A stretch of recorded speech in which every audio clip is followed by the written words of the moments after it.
A few of my students came to me and they asked one simple question. It's like, what does his day-to-day as the leader of opposition look like? So can you tell them what exactly do you do in that role?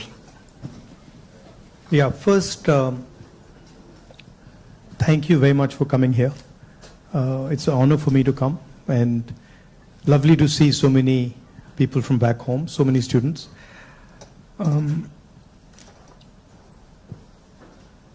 See, opposition, at its heart, is the voice of people. So, if you have parliament, of course, there's a whole sequence of events that go on, but what you're generally thinking about is where and how can I raise issues of the people of India. And you're thinking from a individual perspective, and you're also thinking from a group perspective, you're thinking from a industry perspective, you're thinking from a farmer perspective, and the important thing is that you do it sensitively and after listening and understanding carefully. So very often,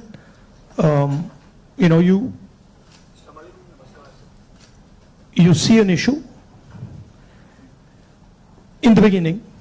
When you're new to politics, you see an issue and you're like, oh, that's what the issue is. But when you go into a little bit of detail, you realize that there is nuance and complexity.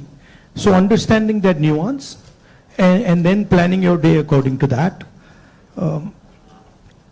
that's how it generally works. Parliament, of course, you go there in the morning, and then it's like a war. You go in and then you fight.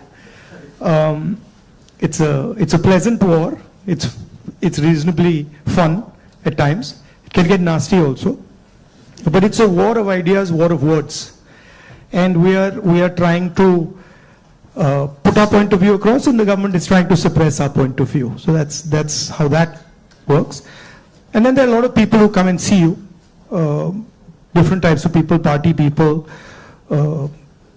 business people, farmers, these type of delegations. So you're constantly listening to what they're saying. So you just mentioned that you look at issues in a certain way differently. Now, thinking about your career as a politician, the first time you got elected and this time, has there been a change in the way you look at these issues and your mind thinks differently about how to go about them? Quite differently. Now, I'm coming to the conclusion that listening is much more important than speaking, right? And listening doesn't just mean that I come there and I listen to you. That's not listening. That somebody you're talking to me and I'm looking at you and I'm hearing what you're saying, but I'm not listening. Listening is a completely different thing. Listening is putting myself in your position. So if you're a farmer,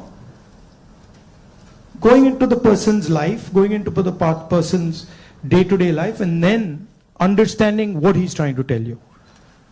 Yeah, so listening is fundamental. And then understanding the deeper dynamics. So you then are not just swimming around on the surface, you're raising fundamental issues, and you don't go raising every single issue. You focus clearly and you're like, okay, this is important, I got to raise this.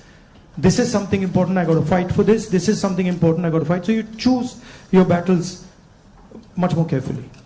I think you hit it on the head, that prioritization. So, very good definition of political strategy or business strategy. Understand clearly what you don't want to do. So don't sit there doing 50, 100 different things. Understand clearly, जो नहीं करना है, उसको पहले समझो, पहले कर दो. And then उसमें से 3-4 चीजें निकलेंगी, and then that's what you got to focus on. Well, I think back to the students, that's what we talk about. So this time you're hearing from Mr. Gandhi himself about prioritization. Now, a few things that you mentioned just takes me back a few months. A very unprecedented event happened in terms of the yatra. Personally, for me, a 30-minute walk on the treadmill, you can see 4,000 kilometers and connecting with people in a very different way. How has that changed your perception about people, and how has it helped you connect with people differently? See, the first question to ask is, why were we walking 4,000 kilometers? Right? You know, it's what created the need for us to do this? And the reason is that all avenues of communication in India were shut. Every single avenue, no matter what we did, it was all shut. We spoke in Parliament, that's not televised. We go to the media, they don't pick up what we say. We even go with documents to the legal system, nothing happens. So, all our avenues were shut. And for a long time, we literally couldn't understand how to communicate. And then suddenly we hit upon the idea कि भाई अगर media आपको लोगों के पास नहीं ले जा रहा, इंस्टीट्यूशनल सिस्टम आपको लोगों के पास नहीं ले जा रहा, तो फिर डायरेक्टली चले जाओ. And then what better way to go directly than to literally go walking across the country? And so that's what we did. And I must tell you, in the beginning itself, I had a little bit of a knee problem. So 3-4 days into it, I was like, "Ye kya kar diya?" I was like, you know, because you get up in the morning, I go running, and so you get up in the morning and you say, "Okay, I'm going to go run 10 kilometers," and they're like, "ठीक है," and then you get up in the morning and you say, "I got to walk 4,000." It's a completely different paradigm, you know. So there was moments of that, okay, this is quite a big thing. But it went surprisingly easy. It was not difficult at all. And it fundamentally changed the way I think about my work. I would say that it completely changed how I view politics, how I view our people, how I communicate with our people, how I listen to people, and not just me. There were many people involved in the yatra, and all of us. And to me, the most powerful thing that happened organically, on its own, we didn't actually do it, it just happened, was that we introduced, certainly for the first time in India, possibly for the first time in many, many countries, the idea of love in politics. And this seems strange, you know, it's a strange thing, because you look at the political discourse in most countries, and you will never find the word love in that discourse. It just doesn't exist anywhere. You'll find hatred, you'll find anger, you'll find unfairness, you'll find corruption, you'll find all these words. But you will never find the word love in the language. And the Bharat Jodo Yatra actually introduced that idea into the Indian political system. And it has amazed me how that idea has worked. So now when you reflect on the yatra, you think about, you know, some of the key moments that happened. Is there any like an aha moment that you want to share with us that you never expected it to happen, but it happened in a positive way? I'll tell you what I realized. And many of you people who are in business school and other public facing spaces, I realized that actually when I was in the yatra, the yatra was speaking on its own. So I realized that I was there, but pretty much everything that was coming out of my mouth was actually coming from the yatra, not for me. Right? So there was thousands of people, they were telling me things, it was going, I was listening to them, they were telling me things, and then their words were coming out of my mouth. So I was not communicating as Rahul. I was communicating as the yatra was communicating. And it took me a little while to figure this out, because first I was like, oh, I'm giving a speech and I have this idea and I'm going to say this. But then suddenly it started to occur to me that every single thing coming out of my mouth is actually things people have said to me. And the most beautiful example of this was this slogan that came, which is नफरत के बाजार में मोहब्बत की दुकान खोल रहे हो, right? Now you're clapping, but the slogan did not come, it was not my slogan, right? It was not even a slogan of the organizers. It was a guy who came, I saw him, and he was walking with us, and there was a rope which used to surround us, and he was trying to come in, and he couldn't come in. The police would beat him. So I saw him once there, then I saw him somewhere else. And then I told Alankar, who's standing there, I said, Dekho, usko le aao. So anyway, Alankar went looking for him, he had disappeared. Then after some time he came out, he charged through the police, and then he pointed at me like that. And he said, मैं जानता हूँ आप क्या कर रहे हो, मैं जानता हूँ आप क्या कर रहे हो. So I said, क्या कर रहा हूँ? He said, आप नफरत के बाजार में मोहब्बत की दुकान खोल रहे हो. Right? So then I realized that this is not me. This is the sentiment of the crowd that is speaking. And so that would happen again and again. It would happen sometime. Once it happened when a woman came up to me, held my hand, is walking, and I could feel that something was wrong with the way she was holding my hand. So I said, क्या हुआ? She said, वो मुझे मार रहा है. I said, कौन मार रहा है? He said, मेरा पति मार रहा है. तो I said, मतलब? She said, नहीं, वो अभी मुझे मार रहा था, मैं भाग के आई हूं. So I said, तो क्या करूं? तो I said, पुलिस वालों को बताएं? She said, नहीं, पुलिस वालों को मत बताओ. I said, क्यों? She said, और मारेगा. Now, that's a sentiment of thousands and thousands. I realize that's a sentiment of thousands and thousands of women. That they're being mistreated, they're being treated violently, but they can't say anything. It's hidden. Right? So now when I'm speaking to you right now, I'm saying these things to you, it's not me. It's that girl who's saying it to you. I just transmitted it. So that's the job, in my view, of a politician. Is to listen to sentiment, to understand sentiment deeply, and then to give it to other people. Right? Like I can see the faces here of the women versus the men. And when I'm saying that, I can see the faces of the women are different. They're reacting completely differently to what I said because they're understanding that. They're like, oh yeah, I've been through that before.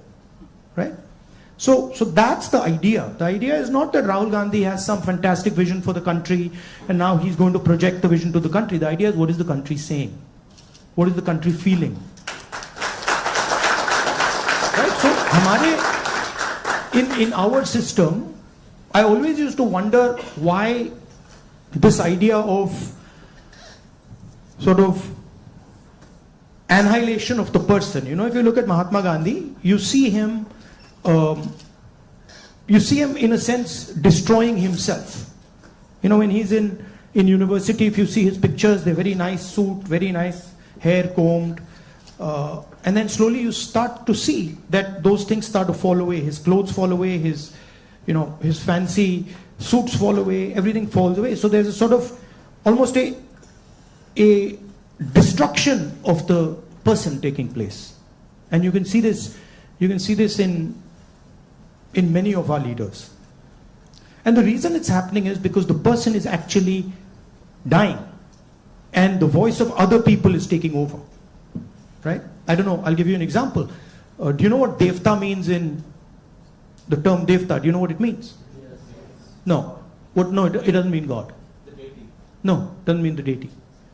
So Devta in India actually means a person whose internal feelings are exactly the same as his external expression. Meaning he is a completely transparent being. Right? It does not mean God.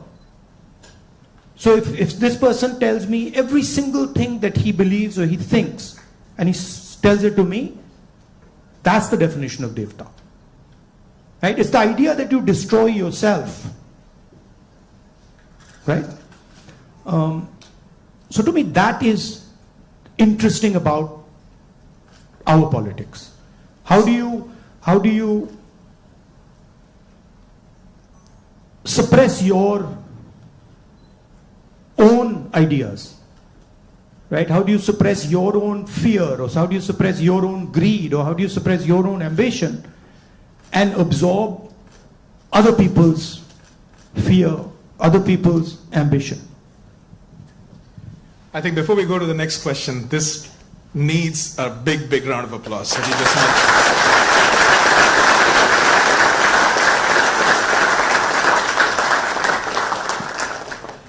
If you look at our big leaders, and historically, and you can see extreme, so you can see a Buddha who's extreme, you can see Bhagwan Ram, same thing.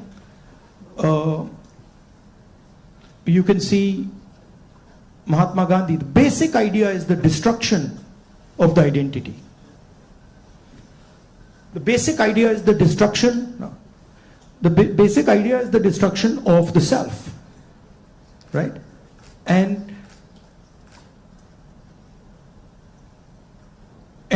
listening to what others are saying. So to me, that's Indian politics. That's the heart of Indian politics, and that's what an Indian leader is. That's how an Indian leader is different than, say, an American leader. An American leader will say to you, listen, we got to go there, I'm going to take you there, promised land, let's go. Indian leader attacks himself. Gandhi essentially attacked himself. Totally different concept. In some words, in some ways, Bharat Jodo Yatra was an attack on myself. 4,000 kilometer chalna hai, risk hai, goli lag sakti hai, chodo. Let's see what happens. So then that generates a completely different way of thinking and a completely different relationship with people. You know? Idea of Shiva, basically. When they say Shiva is the destroyer, what is he destroying? Himself. That's the idea. Right? He's destroying his ego, he's destroying his structure, he's destroying his beliefs. So Indian political thought, Indian political action is all going inwards. But I mean, I think we might be getting too philosophical. So a good scientist is also that. I agree. Or a good engineer is that. Good yogi is that. In fact, if you're good at pretty much anything, you are destroying yourself in some way. I need a pause for that. I need to pause. One of the important threads in this fabric that we talk about is the youth, and they have a very strong role to play. And especially when you look at US and India, and I see all the students that come in, one of the greatest joys for us here is to work with our students. They just energize us beyond limits. More than 300,000 of them are in the US. About 4,000 of them from India are here at UTD. Where do you see them playing a role in the large scheme of things that India is poised towards? These ambassadors who are sitting here, and of course there are some who have come before and are doing great things here in the US.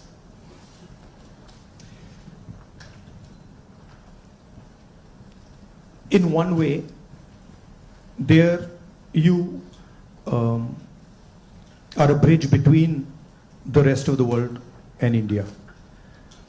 So you have ideas and values that you bring to the United States. And often often those ideas and values might not be understood so easily in the United States, right? There's a different cultural ethos, different cultural system here.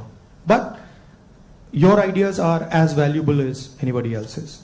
In the same way, they also have a culture, an ethos here. Today I met some young guys just before I came here who came to the United States, not students, but people who, driving trucks and stuff like that. And they were saying to me, look, I said, what do you like about the United States? And they said that what we love about the United States is the idea of equality. That a truck driver in the United States gets respect. And as a truck driver in India, there's no way I could get respect, right? Equality is a very powerful idea. And it's an idea that can help India in huge ways. So if you take back the idea of equality, take back the idea of fairness, that's a very powerful thing. So I think you should see yourself as a bridge. And the other thing is, what I've noticed in my life is that individuals can do huge things. And often it's individuals who you don't expect are going to do big things that do it. So system will say to you, university might say to you, these are the best students. And you'll find that actually the guy who's going to make change is sitting somewhere else in the back. And the university has a way of, making that person feel uncomfortable and said, you're not doing well, your grades are not, you're not getting a 4.0. And then suddenly you find the guy who's not doing so well has done much better in life because he's into the habit of questioning things, asking himself, why is it like this and not like that? And sometimes institutions don't react well to that. If they see you always asking questions, they might say, yeah, disturb kar raha hai isko, chup karo, piche beto, piche bhejo. So that idea of questioning, that idea of resistance, that idea of being a little disruptive, disturbing a little bit, this is a very powerful idea. I use it in my work also. The idea of creating a disturbance. The Bharat Jodo Yatra was a disturbance. Politics is going on like this, let's disturb it. We don't like the way it's going on, we want to do it like this. So I think that's powerful. If you understand the culture you're operating in, understand your culture, and then have this sense of, how can I do something to bridge it, how can I do something to disturb it, it's powerful. Talking about the same youth, I think the life of anybody who's young and is in some, like the 20s, the life is like a soap opera. Every day there is a new challenge, there is something that is... It's the life of somebody who's in his 50s, 60s, 70s. The soap opera continues. It's not that the soap opera stops at 30, yeah? Let me tell you. In fact, in many ways, the soap opera becomes much more dramatic later. Multiple soap operas start up. But so they have concerns. They have concerns about doing well in life. They're starting off maybe a professional career. They have questions about whether they'll do well or not. Employment also happens to be a key area and I feel across the world right now the youth is kind of rippling through that, a phase where there are questions about where they will land professionally from an employment perspective. So when we connect any sentence which has the word youth and employment in the same sentence, it's a cause of worry at a lot of places at a lot of different levels. What do you have to say about employment and our youth? See, first of all, let's be clear. Not everywhere on the planet has an employment problem. Okay? The West has an employment problem. India has an employment problem. But there are many countries in the world that don't really have an employment problem. China certainly doesn't have an employment problem. Vietnam doesn't have an employment problem. So there are places on the planet that are not struggling with unemployment. There's a reason. If you look at the United States in the 1940s, 50s and 60s, they were the center of global production. Anything that was made, cars, washing machines, TVs, all made in the United States. production moved from the United States. It went to Korea, it went to Japan, eventually it went to China. And if you look today, China is dominating global production. You go to India, you look at the phones, you look at the furniture, you look at clothes, you'll see on the back, made in China. That's a fact, right? So what has happened? The West, America, Europe, India, has given up on the idea of production. And they've handed it to China. The act of production creates jobs. What we do, what the Americans do, what the West does, is we organize consumption. Okay? Uber is organizing consumption. Okay? Foxconn is organizing production. Mahindra organizes production. Bajaj organizes production. These are the guys who create the jobs. And that is the problem. You're never going to employ India using IT, using consumption. It's not going to happen. So India has to think about the act of production and organizing production. And India has to, it's not acceptable that India simply says, okay, manufacturing, what you call manufacturing or production is going to be the preserve of the Chinese, it's going to be the preserve of the Vietnamese, it's going to be the preserve of the Bangladeshis, right? Bangladesh completely outcompetes us in textiles. Regardless of the problems they're facing right now, they wiped us off. They wiped us clean in textiles, right?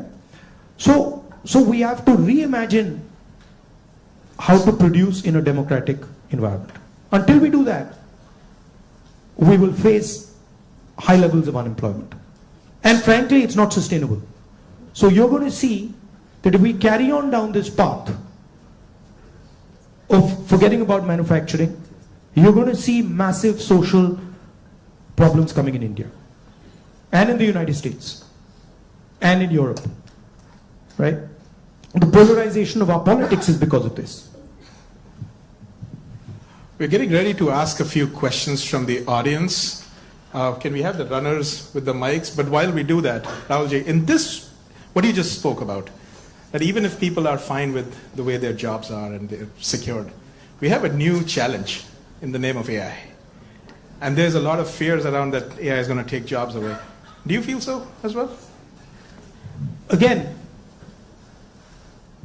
see, every time you get a new technology, the argument is made that it's going to take jobs away, right? When computers first came, it's going to take jobs away. When calculators first came, it's going to take jobs away. ATMs came, it's going to take jobs away. Okay, this is a fact. Now, what happens is, it does take jobs away from some people and then transfers them to other people, right? So, I'm not of the view that jobs will vanish, but different type of jobs will be created and different types of systems will benefit more or less, right? I think, for example, the IT industry in India is going to have a real big, serious problem because of AI. But I don't really think a Bajaj making scooters is going to have such a big problem, right? So it's going to hit different people differently.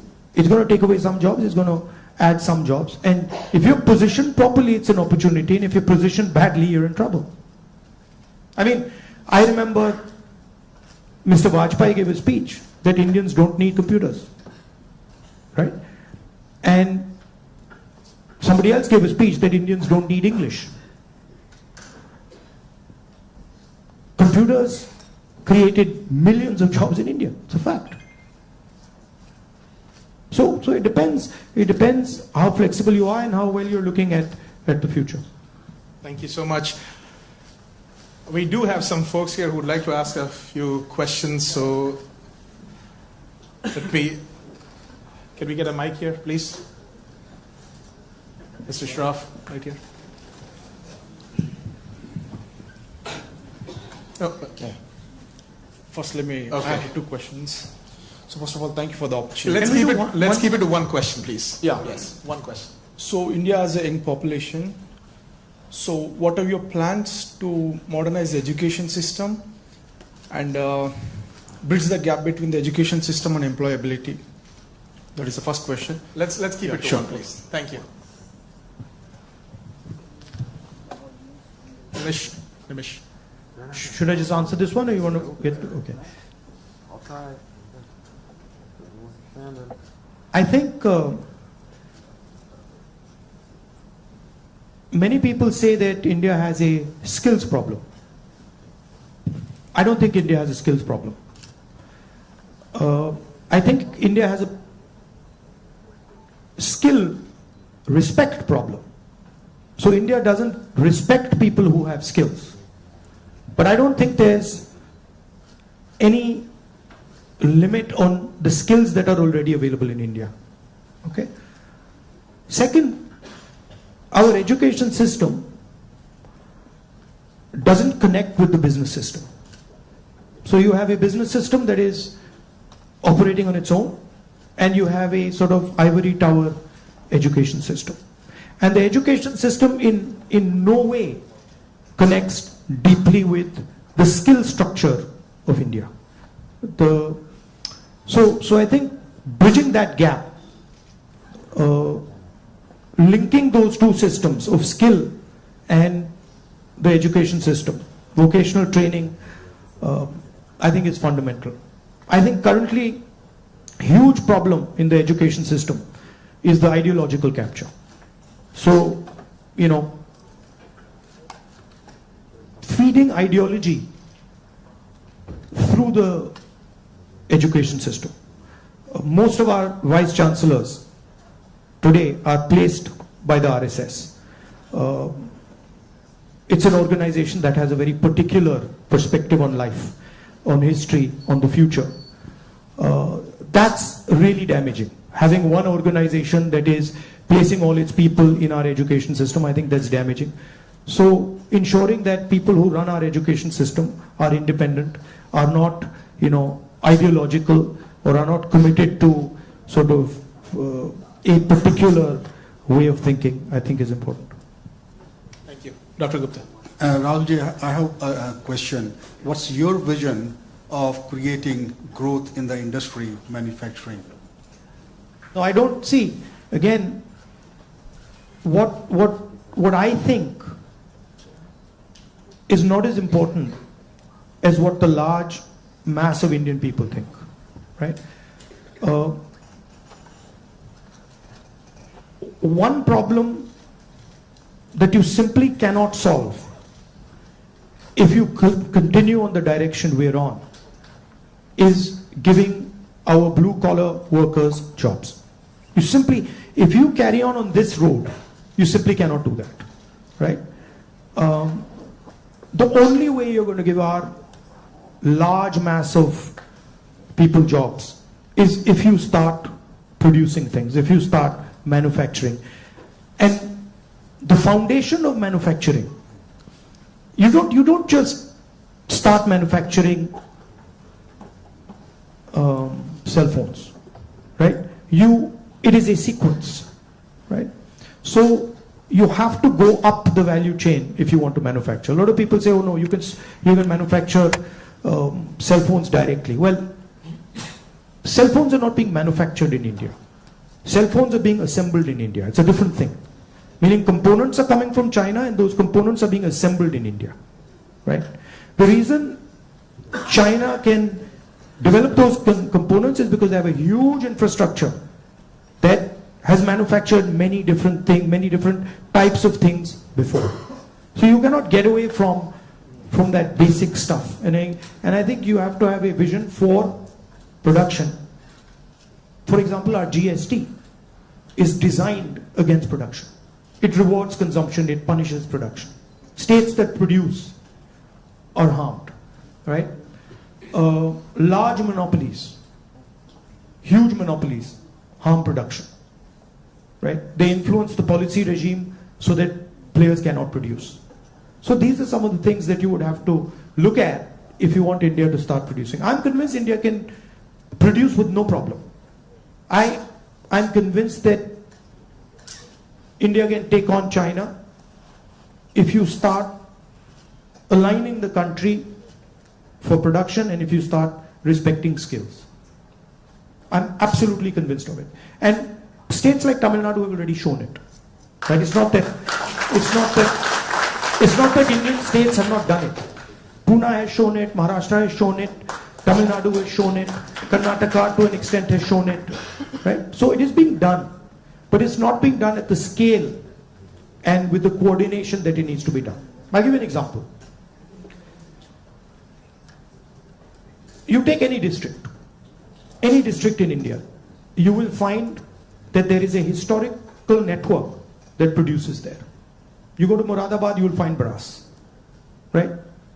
You go to Mirzapur, you will find carpets. You go to Bellary, you will find jeans. So each district has a traditional network of production.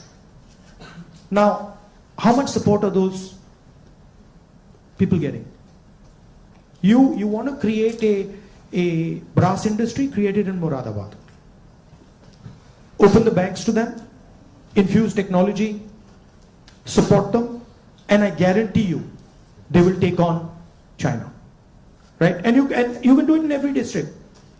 You support the Bellary jeans industry, you put in a couple 100 crores into that thing, you open the doors of banks to them, I guarantee you they'll get to work. Right? But currently, I mean a simple statistic,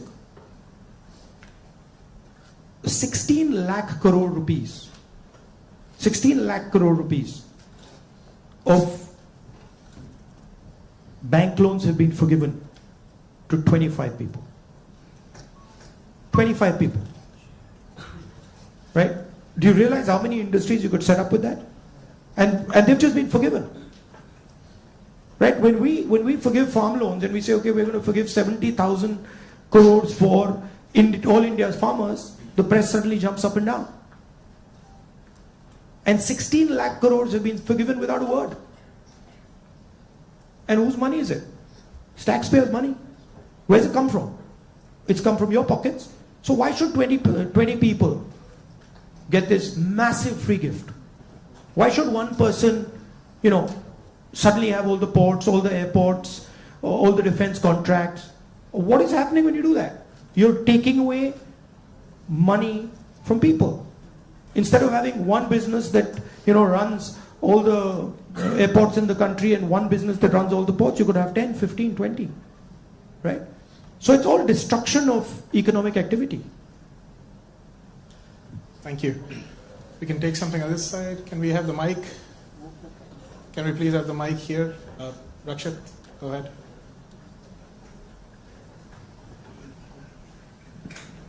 Hello, Rahulji. My name is Rakshit. First of all, thank you so much for being here. We feel so privileged. So my question is, how do you think we as students and youth contribute to and get involved in public service and the development of our country? Come and work with us. We can show you. But realize that neither is it easy, and it's not fun all the time. It can be unpleasant, it can be hard, but it's got its, you do get gratification from it, but it's not easy. And if any of you are interested in it, we run internships and we put people into our system and train people. Thank you. We had a question here, Mr. Shah. Rahulji, first of all, thank you for coming here and gracing UTD with your presence. I'm a faculty and I also represent a lot of students, so I'd like to ask, for everything we look at it and say there is always something you can even do better for something that you haven't done successfully. So looking back, Bharat Jodo Yatra was so successful. Couple of things what you could have done differently if you did it now. No, look, every single thing that you do, I mean, I'm sure if we sit down and say, okay, Bharat Jodo Yatra, we could have done it better, right? There's nothing that you do that you couldn't have done better or you can't do better. And that's just how life works. And these are choices. So I don't think I've ever done anything perfect in my life. And I don't think I will ever do anything perfect in my life. But it's a learning experience, right? So you start off, you try something, doesn't work, you do it again, and then it works. Yeah. Thank you. Take another question. One thing that I didn't think was important, because of something my father said to me once, which is strange, which turns out is quite important, which is that once my father told me, look, if you work properly, you don't need to tell anybody about it. Work speaks for itself. But it's actually not true. It's a strange thing, it's not true. You've got to communicate it. And the one thing I have fundamentally changed is that earlier I would do something and I wouldn't communicate it. And now I do something and I communicate it. It's not actually my nature. My nature is actually just to do it and not communicate it. But I think it is important that you communicate. Should be a two-way traffic. Yeah.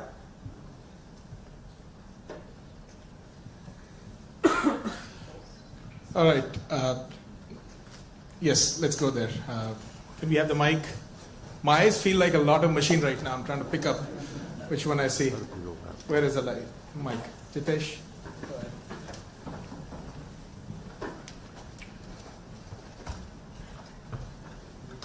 Thank you, Rahulji.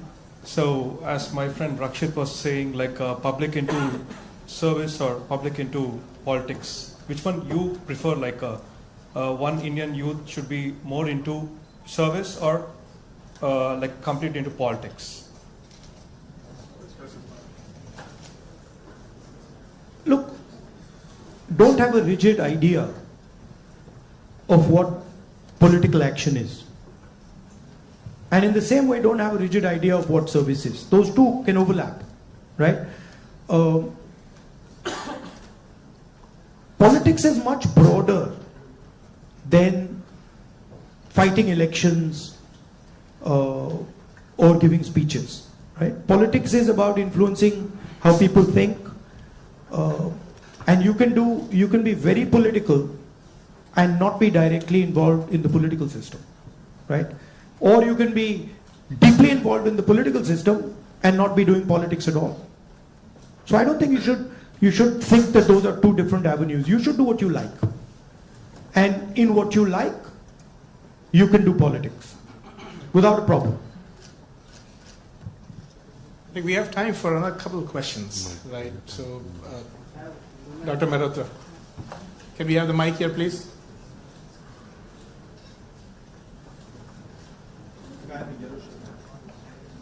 I'll get it. Okay. First off, thanks a lot for being here. It's a rare opportunity and we're truly grateful. To me at least, and I could be wrong here, it almost seems like there are two Indias. One that is reaping the benefits of the growth that we see, and then one that's being kind of bypassed. There's still unacceptably high number of people living in abject poverty who don't even have access to the very basic of quality education. What vision do you have to ensure that this India that's kind of been cut off at least gets some benefits, and that it's a little more equitable, the benefits of India's economic growth? There are clearly two Indias, and very small percentage of people benefit from India. The vast majority of people don't benefit from it. And if anybody talks about building a country, talks about progress, You simply cannot ignore this fact, right? If you look at our institutions, our businesses, our legal system, anywhere, you will find that it's captured by a very, very small percentage of people. Now, one of the things that I keep saying is that in the 21st century, you need data. And you need to understand the extent of this capture. I think when people actually understand the extent of this capture, they will be shocked, right? And so, for example, the idea of a caste census is a way of shining the light on this capture, right? It amazes me when people say, oh, there shouldn't be a caste census. It's like saying his leg is broken and there shouldn't be an X-ray. Why not, right? What's the problem? What's the problem with an X-ray? Second thing is the issue of skill, right? You've heard of the Eklavya story? You've heard of the Eklavya story? Yes. If you want to pin down what is happening in India, it is millions and millions of Eklavya stories every single day. The people with skill, their thumbs are being cut off. They're not being allowed to operate. They're not being allowed to thrive. And it's happening across the board. So, respect for skills, supporting skills financially through technology, that's how you'll unleash India's power. You're not going to unleash India's power by empowering 1%, 2% of India. And, it's not interesting for me. So, I'm very passionate about this. I'll give you an example. Some time back, when we were in government, we were talking about skill development. And the gentleman who was running, he was appointed by Manmohan Singh ji for skill development. He came to see me. And we were having a conversation. And he was explaining to me how he was going to build ITIs. And he was going to put trainers inside ITIs. For plumbing, for hair cutting, for carpentry, for stuff like that. And I was listening to him. And I asked him a question. And what I said was, look, you're building these ITIs. And I gave him an example. I said, let's say you want to train 1 million barbers. Now, in your model, what you're going to do is you're going to have these ITIs, 1,000 of them across the country, and you'll train these barbers. But that's not where the barbers' skills lie. That ITI is not where the barbers' skills are. The barbers' skills are with the barbers. So I said to him, why don't you do this? Why don't you set up certification centers? And then go to every single barber in India and say, listen, this is what we'd like you to train. For every guy you send to our certification center, we'll give you X amount of rupees. So let's say you have, 1 million barbers in India. And you go to 1 million barbers and you say, listen, you guys have the skills. We want to train barbers. And now start training barbers. And for every guy you train, send him to the certification center. And the moment we find that he's certified and he has been sent by you, we pay you. How long will it take you to 1 million barbers? 2 months? 3 months? Right? He just looked at me as if I was crazy. Right? Because for him, the skill isn't there. The skill isn't the ITI. But actually the skill is with the barbers, with the plumbers, with the carpenters. Those guys have the skill. That's the skill network. So why are you not using it to train? Just recently I was driving past Sultanpur and I walked up to this shoemaker. It was amazing because the guy says to me, I said, what's your biggest problem? He says, I've been working here for 40 years and nobody has ever respected me. So he says to me, the only man who has ever respected me is my father. Right? So I was thinking about this. And then he says to me, there was this scheme. And they said that, they've got this scheme for shoemakers. It was in Lucknow somewhere. So he says, so I, went to Lucknow. And I said, so what did they do? They said, they said they're going to teach me how to make shoes. He says, but I've been making shoes for 40 years. And I could teach those people how to make shoes. Right? So it's a fundamental disconnect with where the skills are. There's no shortage of skills in India. There's shortage of respect of skills in India. So you want to find the best carpenters in the world, they're sitting in India. But nobody respects their skill. Nobody actually tells them, we believe in you and we want you to build something. Right? So you can't build industry without respecting skill. Thank you. Maybe we are in time for one last question. So the lady here in the stripes, can we mic to her? And I request our ISA officers to come on this side, please, on the stage, while we do that. Go ahead. So as we all know, the female labor participation in India is quite abysmally low, and no country can ever progress or become developed with only 50% of their population working. So what would Mr. Gandhi's plan be for increasing our labor participation of women? And not just labor participation. It starts with a bad attitude that Indian males have towards women. And I don't mean every single Indian male, but a large number of Indian males' attitudes towards women is just, it's ridiculous, right? So it starts there. And it's a particular way of thinking about women. And we see it in the political system, we see it in the business system, we see it everywhere. So I'm very big, number one, on political participation of women.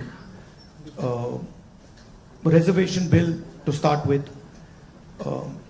Ensuring that women get into business. Ensuring that women are supported financially if they want to open their business.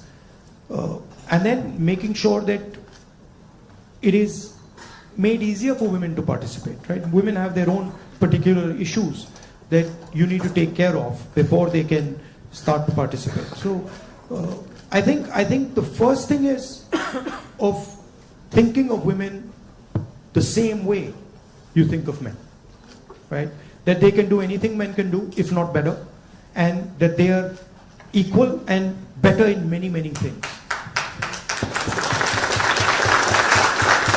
Yeah. Also, by the way, this is part of the ideological fight between the BJP and us, right? The BJP and the RSS believe that women should be restricted to a particular role. They should stay at home, they should cook the food, they should not talk too much, right? And we believe that women should be allowed to aspire to whatever they want to do. Well, Mr. Gandhi, if I just say that it was great having you on campus, that is a big, big understatement. But can we give him a round of applause?